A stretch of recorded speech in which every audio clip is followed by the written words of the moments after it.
नमस्ते। लेखक परिचय के अंतर्गत आज हम पढ़ेंगे जवाहरलाल नेहरू जी के बारे में। सच्ची संस्कृति को दुनिया के हर कोने से प्रेरणा मिलती है, लेकिन वह अपनी ही धरती पर पैदा होती है और उसकी जड़ें जनमन में समाई रहती है। यह कथन भारत की खोज के उपसंहार से लिया गया है। जवाहरलाल नेहरू जी का जन्म 1889 इलाहाबाद उत्तर प्रदेश में हुआ।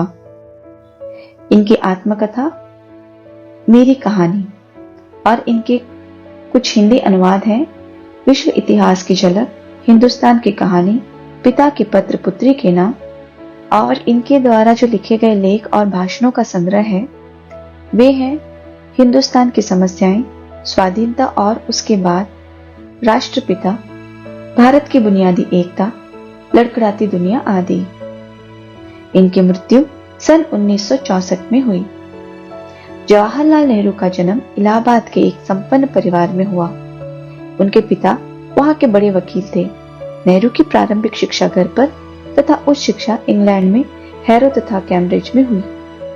वहीं से वकालत की पढ़ाई की, लेकिन नेहरू पर गांधी जी का प्रभाव बहुत पड़ा था।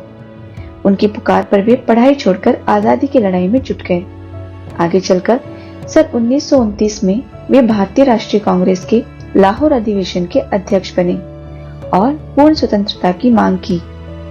नेहरू का झुकाव समाजवाद की ओर भी रहा। सन 1947 में जब भारत स्वतंत्र हुआ तो नेहरू जी पहले प्रधानमंत्री बने और भारत के निर्माण के अंत तक जुटे रहे।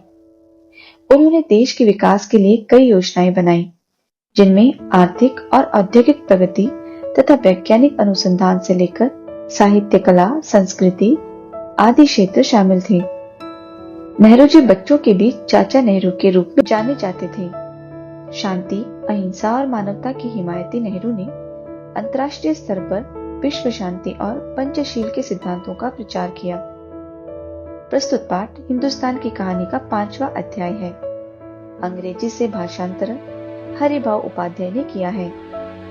इसमें पंडित नेहरू ने बताया है कि किस तरह देश के कोने कोने में आयोजित जलसों में जाकर वे आम लोगों को बताते थे कि अनेक हिस्सों में बटा होने के बाद भी हिंदुस्तान एक है। इस अपार फैलाव के बीच एकता का क्या आधार है और क्यों भारत एक देश है जिसके सभी हिस्सों की नियति एक ही तरीके से बनती बिगड़ती है।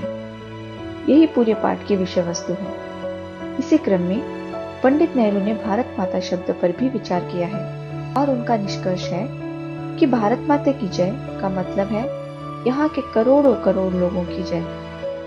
कहने की जरूरत नहीं कि अपने छोटे आकार के बावजूद इस लेख का कथ्य अत्यंत विराट और प्रस्तुतिकरण पैना है।